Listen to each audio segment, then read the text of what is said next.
बोलिए सद्गुरु देव की जय। बुद्ध मंगल में पूजनीय संत समाज, सम्माननीय भक्त सज्जनों, भक्तिमयी श्रद्धा मूर्ति माताओं बहनों, आज की इस सत्संग सभा में थोड़ी सी आप लोगों की सेवा में मैं भी कुछ बातें कहने का प्रयास करता हूँ। गुरुवर कबीर देव का एक वचन है। साहब कहते हैं, जीवन की जनि आशा राखो, काल धरे हैं श्वासा। बाजी है संसार कबीरा, चित चेति डारो पासा। जीवन की आशा ना रखो। जनि जनि ये भोजपुरी ऐली गैली भाषा का पुट है।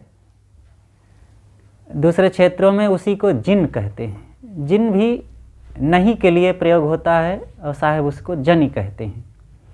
जीवन की जनि आशा राखो, जीवन की आशा ना रखो।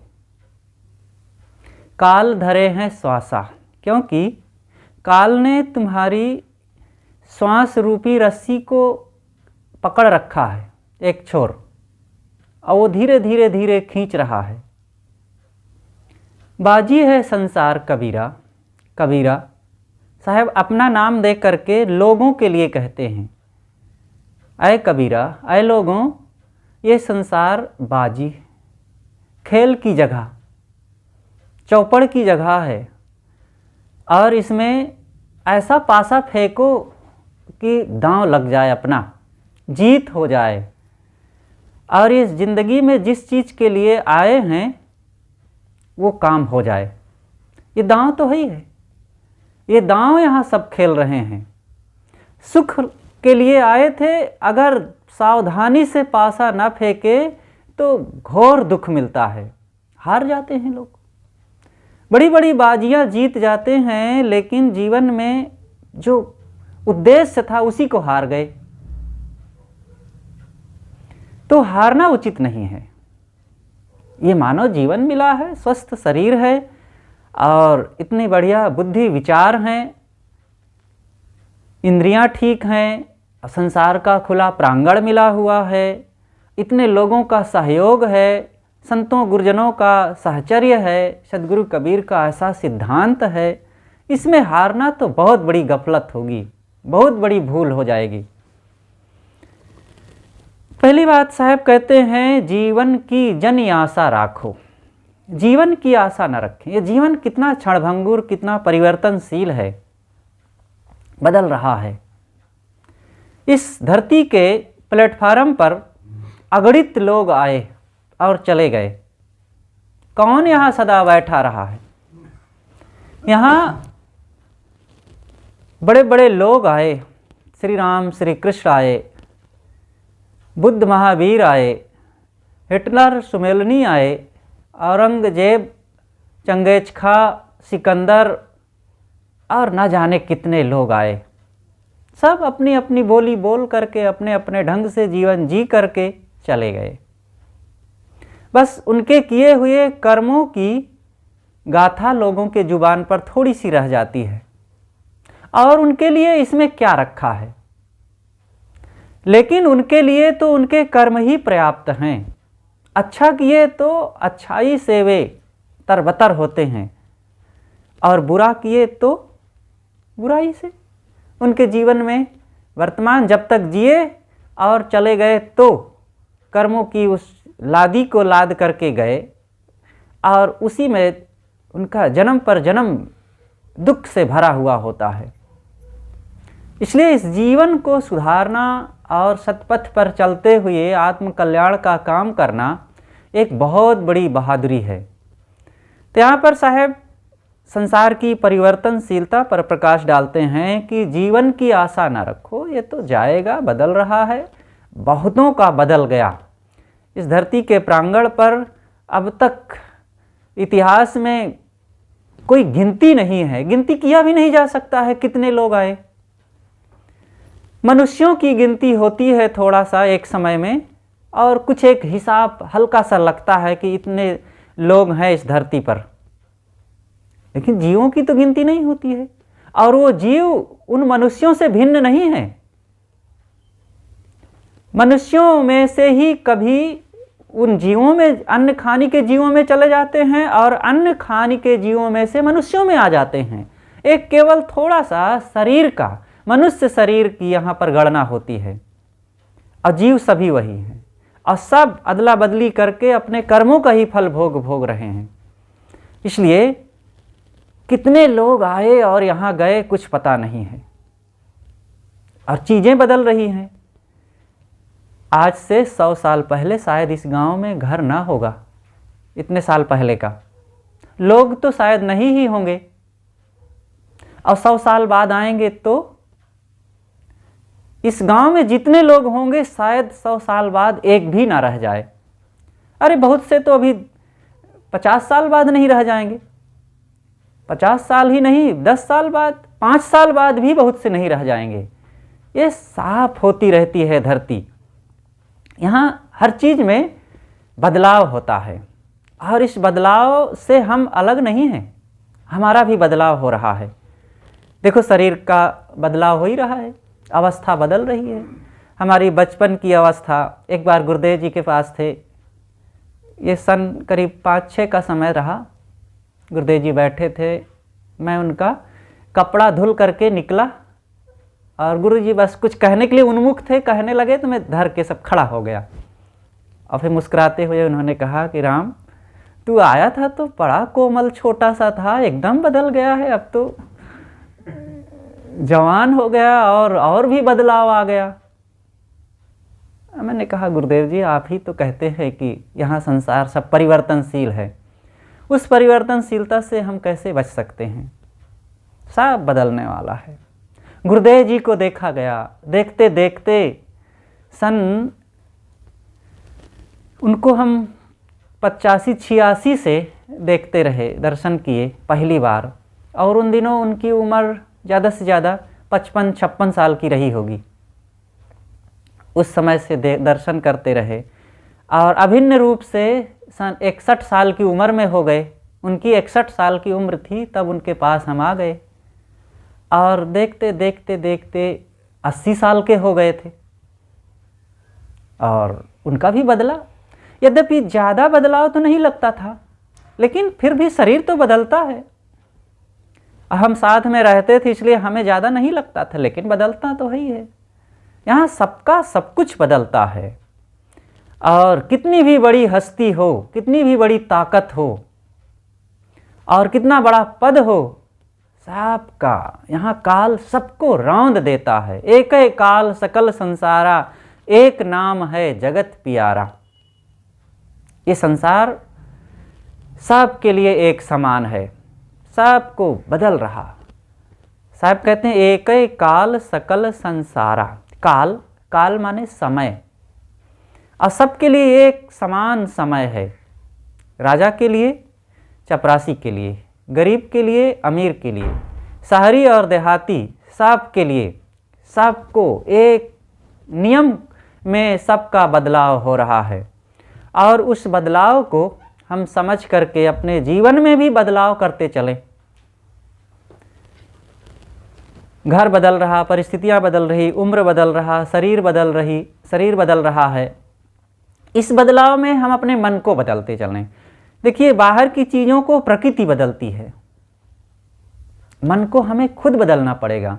ना चाहते हुए हम ना चेष्टा करें तो भी शरीर बदल जाएगा, बुढ़ापा आ जाएगा, जवानी चली जाएगी, चीज़ें पुरानी हो जाएंगी, और धीरे से टूटे फटेंगी भी, जीर्ण होगी, शरीर भी पुराना होगा। तो चीज़ों में, शरीर में, पूरी प्रकृति में वो स्वयं बदलाव आता है।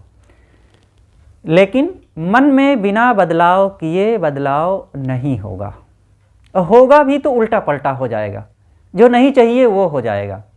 मन में बदलाव हम अपने अनुसार करें। जो मन में इच्छाएं, कामनाएं, वासनाओं की बाढ़ आ रही है, वो जो किशोरावस्था में थी वही जवानी में भी रह सकती है, वही बुढ़ापे में भी बनी रह सकती है। लेकिन अगर चाहेंगे तो वो कट जाएगा, वो बदल जाएगा। उसमें दया, क्षमा, प्रेम, करुणा, अनासक्ति, निष्कामता, निर्मोहता ला सकते हैं। हम जब चाहेंगे ला सकते हैं। मेहनत करने से मानसिक स्थितियों में बदलाव आता है, इसलिए सबको बदलना चाहिए। और यही बदलाव हमारे हाथ में, और क्या बदल सकते हैं। इस घर को हम चाहें तो सोने चांदी का नहीं बना सकते। कौन बना सकता है? नहीं है। बस हम चाह करके भी प्रधानमंत्री नहीं बन सकते। एक समय में एक ही व्यक्ति तो रहेगा भारत में। चाह करके भी हम काले से गोरे नहीं हो सकते, और लंबे से ठिगने नहीं हो सकते, ठिगने से लंबे नहीं हो सकते। स्त्री को पुरुष नहीं बना सकते, पुरुष को स्त्री नहीं बना सकते। और बूढ़े हो गए हैं तो जवान नहीं हो सकते, जवान हैं तो अचानक बूढ़े भी नहीं हो पाएंगे। जो है शरीर जैसा है वैसा रहेगा, लेकिन मन को बदला जा सकता है। मन में परिवर्तन किया जा सकता है। काले मन को गोरा किया जा सकता है, गंदे मन को पवित्र किया जा सकता है, दुखी मन को सुखी बनाया जा सकता है, वैराग्यहीन मन को वैराग्यवान बनाया जा सकता है। जहाँ पर भक्तिहीनता है, अहंकार, आसक्ति है, वहाँ पर बोध, विचार, भक्ति, सदाचार और ज्ञान का प्रकाश डाला जा सकता है, वो मन में लाया जा सकता है। तो यही कल्याणकारी है, यही ज़रूरत भी है, और यही स्वयं के लिए, दूसरों के लिए भी हितकर है, और यही काम संभव भी है। और संभव क्या है? इसलिए जो संभव है, जो लाभकारी है, वही किया जाए, और यही सबके लिए उचित है। अपनी वाणी को, अपने स्वभाव को, अपने कर्मों को, अपनी भावनाओं को हम बदलें, और इसके लिए चेष्टावान होना चाहिए। हमारी गर्ज होनी चाहिए, मन में उत्साह होना चाहिए कि यही तो कर सकते हैं, और यही उचित है, यही जीवन की सफलता है। पशु पक्षियों में ये कोई ऐसी बातें नहीं है, लेकिन हमारे जीवन में ऐसा हो सकता है। तो ये खूब हम बदलें, नहीं तो शरीर बदलने से क्या होगा। एक दिन तो ये गड्ढा में पहुंच ही जाएगा, चिता में तो पहुंच ही जाएगा, और सड़ करके, गल जल करके सब कहानी ख़त्म हो जाएगी। लेकिन कुछ ऐसी कहानी हमारी होनी चाहिए, हमारे हाथों से लिखी हुई, कि उसको पढ़ करके हम ही आनंदित हों। और वो कहानी यही होगी, कर्मों की कहानी। और ऐसे हम कर्मों को करें कि हम खुद याद करके आनंदित हो जाएं। किसी ने कहा है कि दिन में ऐसा काम ना करो कि रात में नींद न आवे, और रात में ऐसा कुछ काम ना करो कि दिन में मुंह ढांक के चलना पड़े। तो ये हमारे करने से होगा, बदलने से होगा। और जब इस पर हम विचार करेंगे तो निश्चित है हमारा जीवन सुख की यात्रा करेगा, और फिर इस आनंद यात्रा में हर अवस्था हमारी सुखद और स्वर्णिम महसूस होगी। तो सद्गुरु कहते हैं, जीवन की जन आशा राखो, काल धरे हैं श्वासा। काल ने हमारी श्वास रूपी रस्सी को पकड़ रखा है। ज्यों कोरी रेजा बुने नियरा आवे छोर, तैसा लेखा मीच का दौड़ सके तो दौड़। सद्गुरु कबीर साहब की ये साखी है। एक एक विषय पर उन्होंने हजारों हजारों वचन कहे हैं, अनेक ढंग से। वे एक संत पुरुष थे और अद्भुत प्रतिभावान पुरुष थे वे, और वो संसार को तथ्यतः देखने वाले थे। जहाँ जैसे देखते थे उसके अनुसार तुरंत वचन कह देते थे। देखिए यहाँ कहते हैं, ज्यों कोरी रेजा बुने। उनकी एक एक वाणी में उदाहरण समाया हुआ है। जैसे कोरी होता है, कोरी मालूम होगा, जुलाहा, कोरी, कपड़ा बुनने वाले को कोरी कहते हैं।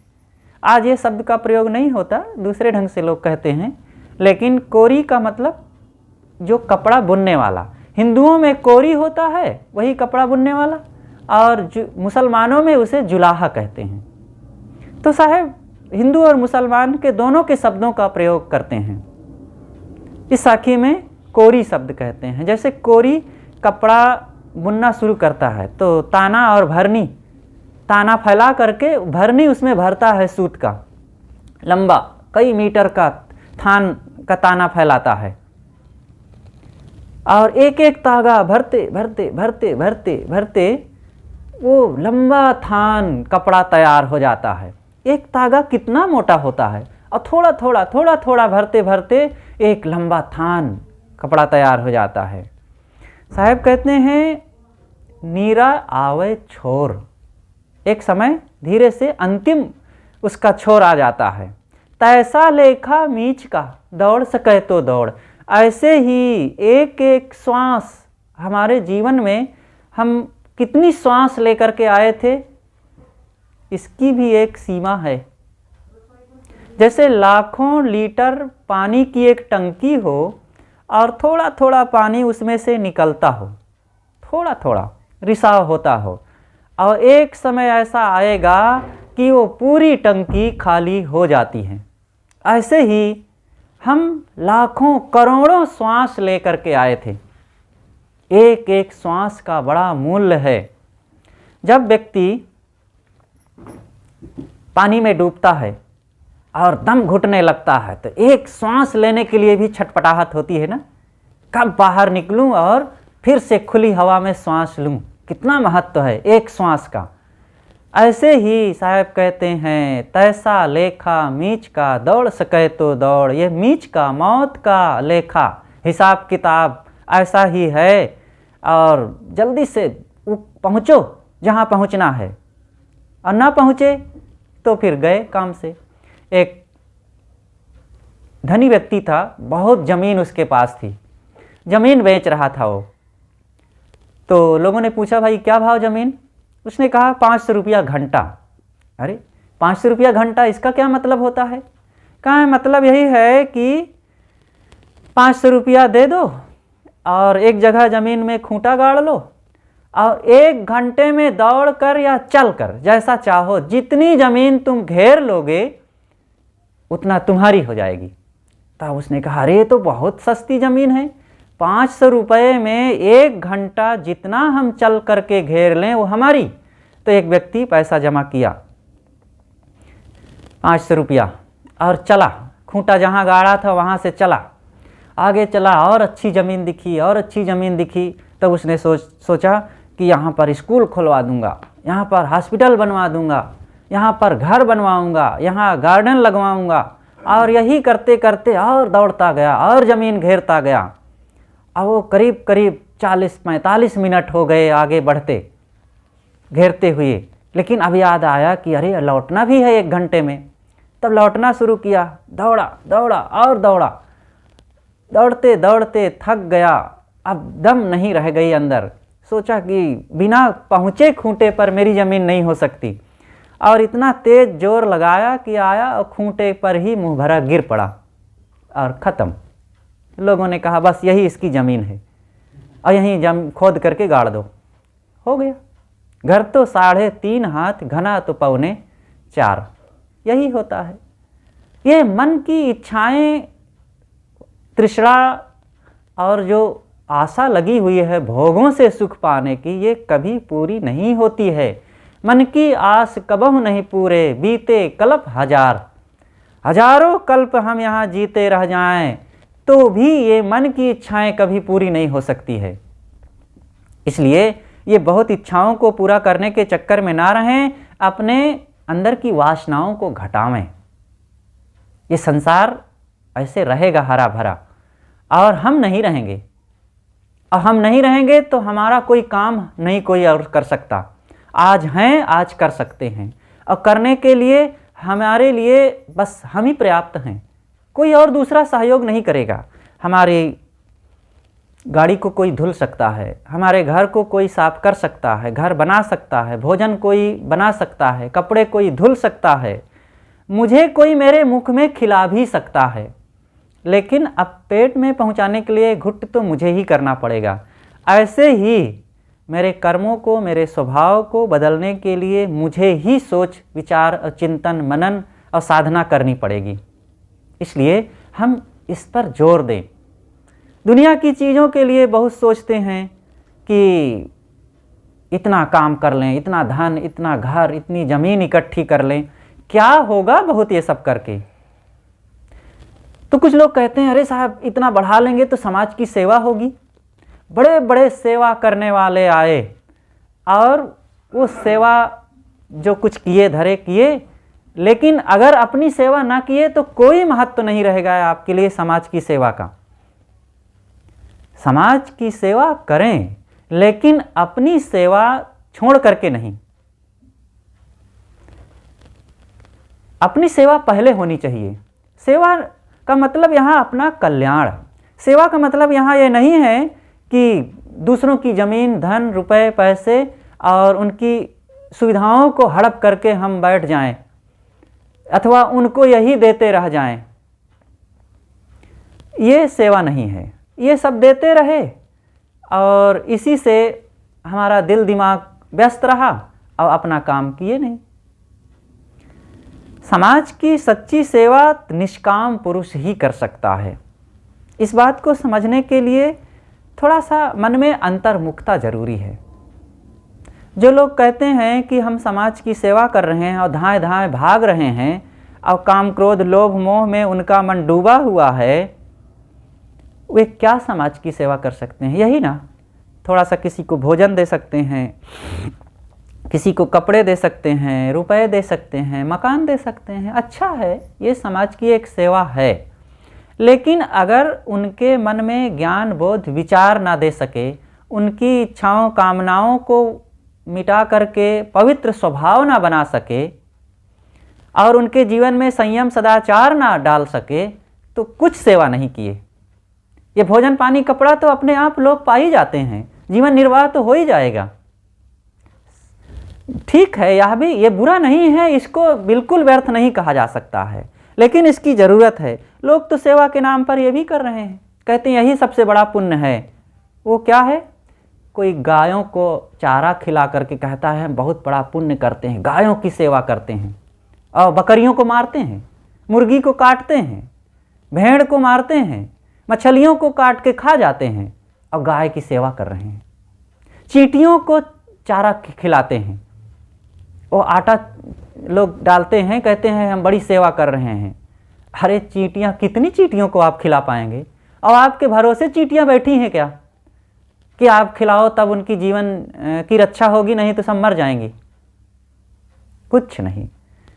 कुछ लोग कबूतरों को दाना खिलाते हैं, ये बड़ा पुण्य है। और कुछ लोग और किसी ढंग से प्राणियों को खिलाते हैं, मछलियों को कुछ लोग आटा खिलाते हैं। ये सब खिलाइए या ना खिलाइए, आपका मन है। लेकिन आपके लिए सबसे बड़ी उपलब्धि, सबसे बड़ा पुरुषार्थ है कि आप अगर सेवा करना ही चाहते हैं तो दूसरों में ज्ञान विवेक विचार का प्रकाश फैलाइए, उनके कर्मों में पवित्रता जिस ढंग से आए वो प्रेरणा दीजिए। सदगुरु कबीर ने इसके लिए कहा है, सोई हित बंधु महि भावै, जात कुमारग मारग लावै, असो सयान मारग रह जाई, करे खोज कबहू न भुलाई। वह व्यक्ति मेरा प्रिय है, मेरा मित्र है, वो मेरा प्यारा है और वही मेरा भाई बंधु है जो जात कुमारग मारग लावे। कुमार्ग में जाते हुए व्यक्ति को सुमार्ग में लाता है। कितनी बड़ी बात है ये। कोई शराब पी रहा है, उसको समझा बुझा करके आप शराब छुड़वा दीजिए, ये आपकी बहुत बड़ी सेवा हो गई। हजारों गायों को चारा खिलाने से, हजारों मछलियों को चारा खिलाने से ये बड़ी सेवा है। कोई हिंसा कर रहा था, जानवरों को मार रहा था, लोगों को सता रहा था, उसके स्वभाव में परिवर्तन दीजिए विचार बदल करके, और वो सदाचारी बन जाए, ये बहुत बड़ी सेवा हो गई। इस ढंग से जब आप सेवा करें तो ये सेवा आपके लिए खुद के और दूसरों के लिए भी बहुत कल्याणकारी होगी। यद्यपि यहाँ ये मेरे कहने का भाव नहीं है कि आप जानवरों की रक्षा ना करें, समय पड़ने पर क्यों ना खिलाएं। जिनके लिए हमारी जिम्मेदारी है वो गाय बैल भैंस जो कुछ पाले हैं उनको चारा दें, उनकी सुरक्षा करें और उनकी सुविधाओं का ख्याल रखें। लेकिन ये सोच करके कि इनको खिलाने से ही पुण्य होगा, पुण्य उन्य कुछ नहीं है। पाप ना करें, उनकी हिंसा ना करें, इतना सबसे बड़ा पुण्य है। और जो पाले हैं उनकी ज़रूरतों की पूर्ति करें और उनके सुविधाओं का ख्याल रखें, ठंडी गर्मी वर्षा कीचड़ धूप में ना उनको सतावें, बस यही इतना काफ़ी है। लेकिन आप सोचें कि मुक्ति मिल जाएगी, इससे पुण्य मिल जाएगा, पाप कट जाएगा, ऐसा नहीं। पाप जिस ढंग से किया गया है वो काम बंद कर दिया जाए तब पाप कटता है। तो साहब कहते हैं कि काल धरे हैं श्वासा, बाजी है संसार कबीरा, चित चेति डारो पासा। ऐ लोगों, ये संसार बाजी, दांव मारने की जगह है, दांव लगाना। जैसे जब जुआड़ी जुआ खेलता है तो बहुत सोच विचार करके सोचता है कि अब की ऐसा दांव लगाऊंगा कि जीत मेरी हो जाए, बहुत सोचता विचारता है, और हार गया तो फिर मन मसोस के रह जाता है, फिर अगले चांस की प्रतीक्षा करता है, अगली बार मुझे बहुत सोच विचार के दांव लगाना है। ऐसे ही हमको सोच विचार करके ज़िंदगी को जीना है। जो निकल गया सो निकल गया समय, जो बचपना चला गया, जो जवानी चली गई, उसके लिए क्या सोचना। तीर कमान से निकल गया तो तीर का पीछा कौन करे, गया सो गया। जो बाकी है, जो तीर अभी फेंकने के लिए हमारे पास है, उसका निशाना सही लगाना के लिए ध्यान रखें। मतलब जो अभी समय है, जो अभी हम कर रहे हैं, तो कुछ लोग कहते हैं साहब अब तो बीत गया समय, आप क्या कर रहे हैं? क्यों नहीं कर रहे हैं? जब तक सांस है तब तक कर रहे हैं आप, जब तक जीवन है अभी आप बोल तो रहे हैं ना। ऐसा बोलिए कि मन का आपा खोए, औरन को शीतल करे आपहु शीतल होए। ये कर रहे हैं ना। वाणी एक बहुत बड़ी साधना है, कर्म है, और इसके द्वारा आप अपने और दूसरे को सुखी या दुखी बना सकते हैं। तो ऐसा बोलें कि हम खुद सुखी बने, दूसरों को भी शांति मिले। नहीं तो बुढ़ापे में भी अंतिम तक भी ऐसी वाणी लोग बोल देते हैं कि हृदय लोगों का बेध जाता है, तिलमिला जाते हैं। इसलिए वाणी एक बहुत बड़ा कर्म करना है, वाणी बोलना। तो वाणी को संभाल करके बोलें। और वाणी बोलने से कोई बच नहीं सकता, सब कोई बोलता है, लेकिन वाणी से घर घर में इतना आहत हैं लोग कि क्या कहें। पति की बात ऐसी हुई कि पत्नी तिलमिला जाती है, बेचारी परेशान रहती है। वो कहती है कि मुझे इतना रुपया ना दो, इतना चीज़ ना दो, इतने कपड़े ना दो, इतने गाने ना दो, कोई बात नहीं, लेकिन प्रेम से ज़रा बोलो तो। नहीं बोल पाता है पति। ऐसे पत्नी की आदत हो जाती है कटु कुठार, ताने और व्यंग, अपशब्द बोलने की, तो पति बेचारा परेशान रहता है। ऐसे ही मित्र में बहुत संभाल करके, ये वाणी मनुष्य जीवन में अद्भुत शक्ति मिली हुई है, और इसके दुरुपयोग के कारण बहुत दुख है। घर घर में उतना तो लोगों ने जान नहीं गंवाई है बम, तोप, टैंक, बंदूक, राइफल और अनेक सामरिक साधनों से, जितना कि लोगों ने दुख पाया है वाणी से। वाणी से कल जगह जगह दुख लोगों में कोहराम मचा हुआ है। सबकी यही शिकायत है, पिता ऐसे बोलते हैं, क्या करें, घर में रहने का मन नहीं होता। तो कोई कहता है पुत्र बड़ा नालायक है, वो सीधे मुंह बातें नहीं करता है। बहू ऐसी बोलती है कि सास परेशान है, सास ऐसी बोलती है कि बहू परेशान है। देवरान की बातों से जेठान, जेठान की बातों से देवरान, सब जगह एक दूसरे के लिए शिकायत है। गुरुदेव जी की बात यहीं पर याद आती है कि अपने जहर को मारो और दूसरे के हृदय से उछले हुए जहर को सहो। बस हमारे अंदर अहम कटुता की जो भावना उत्पन्न होती है उसको मारें, और उसको मार करके फिल्टर करके वाणी को निकालें पवित्र मीठे शब्दों में। मधुर वचन है औषधि, कटुक वचन है तीर, श्रवण द्वार है संचरे, सालय सकल शरीर। औषधि, हम दूसरे को दवाई ना दे सकें कोई बात नहीं, दूसरे को भोजन ना दे सकें कोई बात नहीं, मीठी वाणी तो बोल सकते हैं अगर गूंगे नहीं हैं तो। वाणी के स्तर से लोग इतने दरिद्र हो गए हैं कि थोड़ा बोल नहीं पाते हैं मीठा, और जबकि बहुत पढ़े लिखे हैं। ऐसा नहीं है कि बोलना नहीं जानते हैं, उनके पास अगर वे चाहें तो हर इंसान पढ़ कोई भी हो, उनके शब्दकोश में बहुत मीठे वाणी के भंडार हैं। इसके लिए ज़रूरी नहीं है कि हम MA BA पढ़े लिखे हों तबे बोल पाएंगे। जब गाली दे सकते हैं बिना पढ़े लिखे, तो मीठा क्यों नहीं बोल सकते? केवल भावनाओं को हम मधुर बना लें बस। इसलिए साहब कहते हैं कि ये कर्म सुधार का पहला मानदंड है। और दूसरा यह है कि हमारे इंद्रियों में पवित्रता आवे।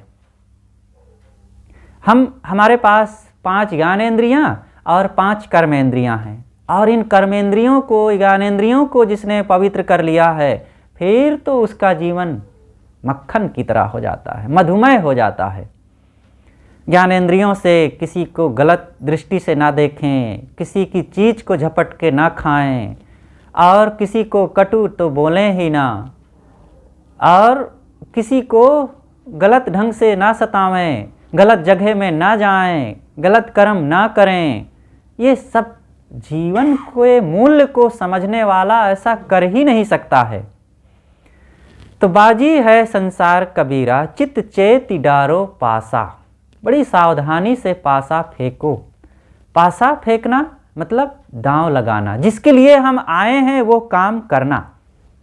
जिंदगी बड़ी बेशकीमती है, और जो करने के लिए हम आए हैं वही करें। औरंगजेब अपने 90 वर्ष की उम्र में भी महाराष्ट्र के जंगलों में लड़ रहा था विजय प्राप्त करने के लिए। 69 के बाद ही 80 तक ही लोग विश्राम करते हैं घर में रह करके। ज़्यादा से ज़्यादा भजन भक्ति करने का यह समय है, शांति से जीने का समय है। वो महत्वाकांक्षी मूढ़ व्यक्ति वो 90 वर्ष की उम्र तक वो लड़ता रहा, घोड़े पर सवार होकर, तलवार लेकर के। लेकिन जब अंतिम समय आया, बीमार हुआ वहीं महाराष्ट्र में ही, तो अपने बेटे को पत्र लिखा, बेटा ज़िंदगी बहुत बेशकीमती थी, अब मैंने इसको चंद रुपए, पैसे और ऐश्वर्य कमाने में ही इसको गंवा दिया। यही होता है, एक दिन सबको पछताना पड़ता है, लेकिन जिसने समय के रहते काम कर लिया उसे पछताने की कोई ज़रूरत नहीं रहती है। खुल करके ज़िंदगी को जीना चाहिए जिसके लिए हमें मिली है ये, और उसके लिए कोई व्यवस्था नहीं है। धन कमाने में व्यवस्था है, जितना चाहते हैं हो सकता है ना मिले, ज़मीन जितना चाहते हैं ना मिले, और भी अनेक चीज़ों में हम विवश हैं, जितना चाहते हैं, जैसा चाहते हैं ना मिले। लेकिन ज़िंदगी को खुल करके जीने में, खुशहाल बनाने में, मीठा बोलने में, कर्मों की पवित्रता लाने में, संस्कारों को शुद्ध करने में कौन सी व्यवस्था है? बल्कि गलत करने में व्यवस्था है। हम कटु बोल देंगे, आकर के कोई 2 तमाचा जड़ दे हमें, और महत्वाकांक्षाओं को बढ़ाने में, इतना धन, इतनी ज़मीन चाहिए, किसी के धन ज़मीन पर हाथ लगाएंगे वो आकर के हमें मार सकता है, जेल में डाल सकता है। त्याग में कोई व्यवस्था नहीं है। हम देखिए इस घर में हैं, हम कहें कि देखिए भगत जी हम इस घर में रहना चाहते हैं, अब इसको आश्रम रूप कायम करना चाहते हैं, तो कहें साहब 2 दिन के लिए आए हैं, आप 2 दिन रह करके जाइए और जगह, यहाँ ये हमारा घर है। अब हम कहें कि नहीं भगत जी बहुत अच्छा लगता है, हम यहाँ रहना चाहते हैं, तो फिर कहेंगे कि साहब आप जाइए, नहीं तो कुशल नहीं होगा, पुलिस बुला लेंगे। हम देखो हम पकड़ने में कितना विवश है ना, और त्यागने में स्वतंत्र हैं। आप कहें कि साहब अब कोई नहीं है, आप यहाँ रहिए, आश्रम कायम कर दीजिए और रहिए, यहाँ सत्संग सुनने को मिलेगा। नहीं भाई, अब हम जाना है और हम व्यस्त हैं, हमें और जगह जाना है, और हमारे पास है रहने की जगह, हम नहीं रहेंगे, चल दें हम उठ करके। कितनी स्वतंत्रता है। त्याग में सबकी स्वतंत्रता है, और भोग में, पकड़ने में सब विवश हैं। इसलिए सबको त्याग का बल इकट्ठा करना चाहिए। मैं कह रहा था कि बाजी है, ये बहुत संभल करके कर्मों को करने का अवसर है। एक बार गांधी जी इंग्लैंड गए, अंग्रेज़ों ने आश्वासन दिया था कि आ जाओ और हम भारत की आज़ादी दे देंगे, हम लोग वापस आ जाएंगे। और गए, घनश्याम दास बिड़ला भी थे साथ में, और भी अनेक लोग थे। और जब यहाँ से चले, मुंबई से जहाज़ पर बैठे और चले, तो रास्ते में अरब देशों में अनेक जगह, जहाँ जहाँ जो देश पड़ते थे, बहुत स्वागत होता था। गांधी जी उस समय महात्मा का रूप ले लिए थे, महात्मा के रूप में पूरी दुनिया उनको जानने लगी थी, बड़े श्रद्धेय, बड़े आदरणीय हो गए थे। आज के कुछ लोग भले उनको गालियाँ दें और किसी ढंग से, लेकिन उनका जो समय था, अपने समय में उन्होंने बहुत काम किया है देश के लिए, और उनमें जो सादगी, महात्मापन था, वो भी अद्भुत था उनके व्यक्तिगत जीवन में। उनकी कुछ और बातें व्यक्तिगत रही होगी। हम उनकी हर बातों का समर्थन नहीं कर सकते, लेकिन उनके अंदर जो साधुता थी, त्याग था, सत्य था, वो अद्भुत थी। उनकी जो खासियत थी, खामियों को छोड़ दे, खासियत की विशेषता तो करना ही पड़ेगा। तो उसके कारण वे जगह जगह बहुत आदरणीय, और उनका सत्कार, फोटो वैसे ही खींची जाती थी, लोग उनकी जय जयकार वैसे ही बोलते थे, उनको उपहार वैसे ही लोग देते थे जहाँ जाते थे। इंग्लैंड गए, वहाँ भी सब कुछ हुआ। घनश्याम दास बिड़ला लिखते हैं कि गांधी जी का सम्मान खूब हुआ, गिफ्ट भी खूब मिले, जय जयकार भी खूब हुई, और उनके लिए प्रशस्ति गीत भी खूब गाए गए, लेकिन केवल आज़ादी नहीं मिली। बस वही हमारी ज़िंदगी में हो रहा है। हम यहाँ आए थे मुक्त होने के लिए। मुक्ति का एक ही दरवाज़ा है, मानव शरीर। ये आज जो हमें शरीर मिला हुआ है, मुक्ति के भवन में प्रवेश करने का ये दरवाज़ा है। और गाय, घोड़े, गधे, बंदर आदि खानियों में जाएंगे तो उस शरीर के माध्यम से कल्याण के भवन में नहीं पहुंच सकते, मनुष्य शरीर से पहुंच सकते हैं। और यहाँ ये करने आए और यही भर ना हुआ और सब हुआ। गुरुदेव जी एक छोटी सी कहानी कहा करते थे। एक घर में मेहमान आए, तो घर के मालिक ने अपनी पत्नी से कहा कि देखो जी, मेहमान आए हैं, उनका अच्छा स्वागत करना है, तो मैं बाज़ार जाता हूँ, कुछ सामान लाना है उनके स्वागत में, बताओ कुछ तुम्हारे लिए राशन की कमी हो तो ला दूँ। कहे हाँ हाँ, थोड़ा सा नमक लेते आना, नमक कम है। कहे अच्छा, तो नमक लाऊंगा, लेकिन चावल है ना? कहे हाँ हाँ, चावल लेते आना, चावल भर नहीं है और सब है। तो कहे अच्छा, चावल ले आऊँगा। फिर कहें दाल है? कहे हाँ हाँ, दाल लेते आना, दाल भर नहीं है और सब है। फिर कहें सब्जी है? कहे हाँ, सब्जी नहीं है, सब्जी और सब है, सब्जी लेते आना। फिर कहें हल्दी? कहे हाँ, हल्दी नहीं है और सब है। तो जिस चीज़ का नाम ले वही कहे यही भर नहीं है और सब है। ऐसे ही हमारे ज़िंदगी में है, सब है, लेकिन जब पूछा जाता है कि भैया कैसे हैं, मन प्रसन्न है? कहें हाँ हाँ, बस प्रसन्नता भर नहीं है और सब है। मन सोवस है? कहें हाँ, यही सोवस्ते भर नहीं है और सब है। आप अपने जीवन से संतुष्ट? कहें बस यही तो संतोष नहीं है और सब है। बाल बच्चे कहाँ मानते? कहें बस यही तो नहीं है साहब और सब है। यही तो है। शिकायतें बनी रह जाती हैं। शिकायत रहित जिंदगी हमारी होनी चाहिए, और ये अंदर से, भीतर से, स्वयं से ही शुरू होगा। नहीं तो आदमी रोते हुए जन्मता है और शिकायत करते हुए जीता है और पछताते हुए मर जाता है। शिकायत रहित जिंदगी अद्भुत जिंदगी होती है। किसी से कोई शिकायत करने की ज़रूरत नहीं है, ना प्रकृति से और ना बाल बच्चों से, ना धन रुपए पैसे से, और ना भगवान भवानी से, और ना अपने शरीर से। जो है बढ़िया मिला है, क्या चाहिए? स्वस्थ शरीर है, वाणी मिली ही है, प्रकृति का खुला प्रांगण है, हाथ पैर काम दे रहे हैं, आँखों से देख रहे हैं और पैर से चल रहे हैं। देखो तो ऐसे भी दुनिया में लोग हैं जिनकी आँखें नहीं हैं, पैर नहीं हैं, हाथ नहीं हैं, गरीब हैं, लाचार हैं, फुटपाथ पर सो करके गुजारा करते हैं, बोल नहीं पाते हैं, उनके पास बुद्धि समझदारी नहीं है कुछ। कितना दुख है। हमारे पास तो सब है ना, लेकिन जब तक चीज़ें हैं तब तक उसका महत्व तो नहीं समझ में आता। हम अपने ऐश्वर्य को, अपने सौभाग्य को और अपनी खुशहाली को याद करें, क्या क्या है हमारे पास। जो याद है, जो है उपलब्ध है, उसको हम याद नहीं करते, और जो है नहीं उसकी गिल्ला करते हैं, अशिकायत करते रहते हैं। एक मियाँ जी थे, वो बार बार शिकायत करें, या खुदा तूने मुझे जूता तक नहीं दिया, तूने मुझे जूता तक नहीं दिया, लोगों को इतना इतना धन ऐश्वर्य दिया है, तूने मुझे जूता तक नहीं दिया। जा रहा था मस्जिद की ओर और चिलचिलाती धूप थी, फर्श गर्म थी, पैर जल रहे थे। मस्जिद के पास पहुंचा तो कुछ ऐसे भिखारी थे जो बेचारे अपंग थे, अब बैठे एक एक पैसा मांग रहे थे। देख करके उसे बड़ा संतोष हुआ। या खुदा तेरा मैं क्या शुक्र करूं, तूने मुझे जूता नहीं दिया तो क्या हर्जा हुआ, पैर तो दिया है कम से कम। पैर मेरे ना होते तो क्या करता, चल ना पाता, इनके जैसा होता तो। इसलिए हर इंसान को जिसके पास बहुत धन ऐश्वर्य है, बड़ा घमंड हो रहा हो, तो उसको गरीबों को देख लेना चाहिए कि देखो तो इनकी भी जिंदगी है।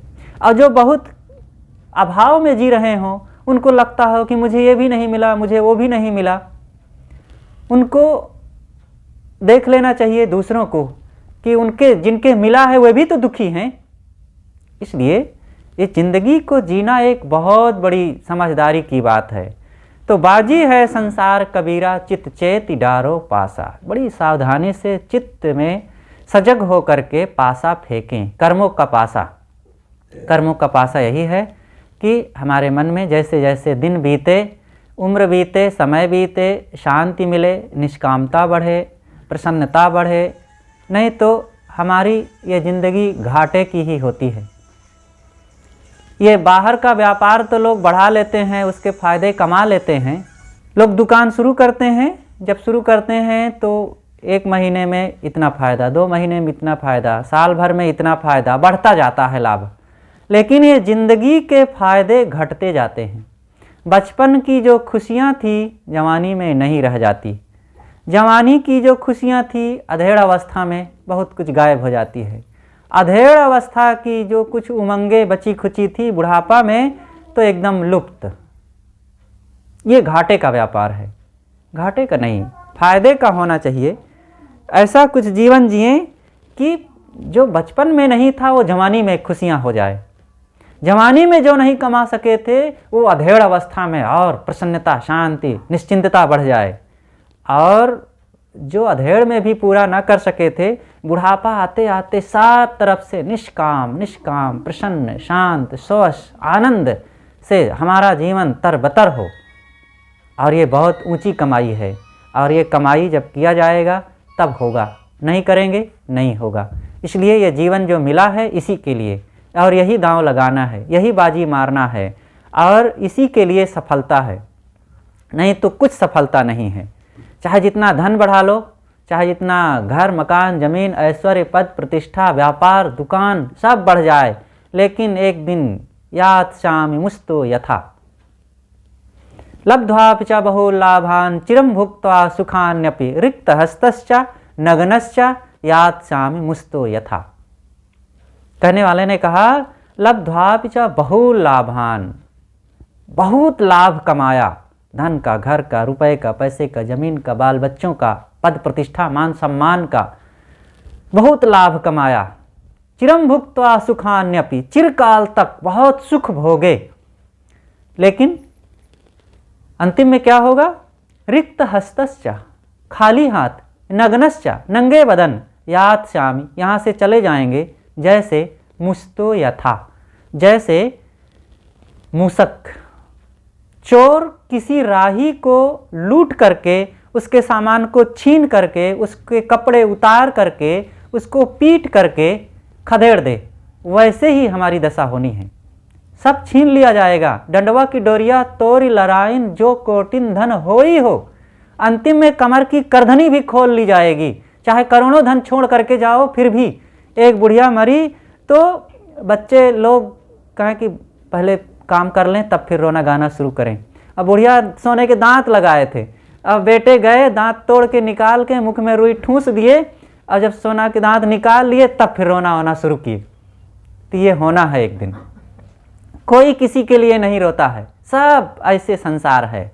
तो यहाँ से हमें यात शामि मुस्तो यथा की दशा होनी है। इसलिए जाने के पहले कुछ धनी बन करके जाएं, और कर्मों का धन ले करके। चीज़ों का धन तो जा ही नहीं सकता किसी का, कर्मों का धन, वो ज्ञान भक्ति बोध विचार शांति की कमाई, ये अखंड धन है। और आज उससे हम बलवान, एक पंथ दो काज हो जाएगा। आज सुखी रहेंगे और इसी के बदौलत आगे भी सुखी रहेंगे, अगला जीवन भी हमारा खुशहाल होगा। इसलिए ये एक तीर से 2 शिकार हम लें। तो ये शिकार यही है कि वर्तमान और लोक और परलोक दोनों खुशियाँ कमा सकते हैं आज इसी जीवन में। इसलिए साहब कहते हैं कि बाजी है संसार कबीरा, चित चेति डारो पासा। बड़ी सावधानी से पासा फेंकें और जीवन को खुशहाल बनाएं। बोलिए सद्गुरुदेव की जय।